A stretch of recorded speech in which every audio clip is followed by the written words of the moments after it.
नारायण नारायण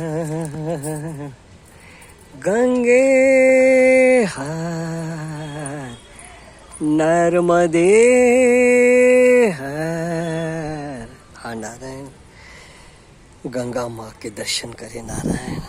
और नारायण, बस आज गोवर्धन पूजा का पर्व है, उस कृष्ण भगवान को याद करें, उस ठाकुर की छवि को याद करें। तो नारायण, भगवान ने गीता में अनेक प्रकार से हम लोगों को समझाया है। अर्जुन ने कहा है 6ठे अध्याय में कि भगवान मन बड़ा चंचल है, इसको वायु से भी ज़्यादा चंचल, इसको वश करना बड़ा कठिन है। भगवान ने समर्थन किया कि तेरी बात ठीक है, मगर अभ्यास और वैराग से यह है कंट्रोल में आ जाता है। तो हम आप लोग उस अभ्यास पे लगे हुए हैं, आपस में चर्चा करते हैं। वैराग भी हमको अपने आप को विचार करके संसार और शरीर से उपराम हो, भैया ये नश्वर वस्तु है, उसको खिलाओ पिलाओ, पर उसमें आसक्त ममता अहमता न करे नारायण, न करे। संत लोग सरल भाव से इस बात को समझाने की कोशिश करते हैं कि देखो, जागृत में स्वप्न और जागृत में सुषुप्ति, ये तीन अवस्थाएं रोजाना होती रहती है। हाँ, जागृत में जागृत क्या कि जागृत में जागृत है क्योंकि बड़ी तटस्थता से सावधानी से कार्य कर रहे हैं, वो जागृत में जागृत है। जागृत में स्वप्न है कि कार्य तो करे और मन कहीं और उधेड़ बुंधेड़ कर रहा है, यह जागृत में स्वप्न है।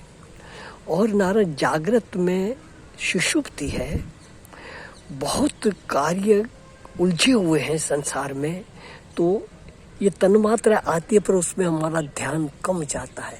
एक अवस्था आती है सुन, कान में एक सुन अवस्था आती है, वो शांत अवस्था होती है। हाँ, ये अवस्था आती है, वह जागृत में सुषुप्ति है। हाँ, यह साधना में बहुत मदद रूप है। जो रोज नींद करते सुषुप्ति आती है, उसमें सब कुछ शांत है। हाँ, मगर वहाँ बुद्धि सोई हुई है। और यह जागृत में जो तन्मात्रा आती है, यह जागृत में तन्मात्रा शांत है, वृत्तियाँ शांत, एक सुन अवस्था आती है। जो साधना एकांत में करते हैं वो अनुभव करते हैं, ये शरीर नर्मदा किनारे खूब अनुभव करता है। और नारायण, मुझे 1980 के आसपास की बात है, माउंट आबू में भी यह मैंने कई बार अनुभव किया। और इस बार कोरोना काल में यहाँ एकांत में कुटिया में खूब मिल गया, तो इसका भी अनुभव करता था। तो नारायण, ये जागृत में जो सुषुप्ति है, ये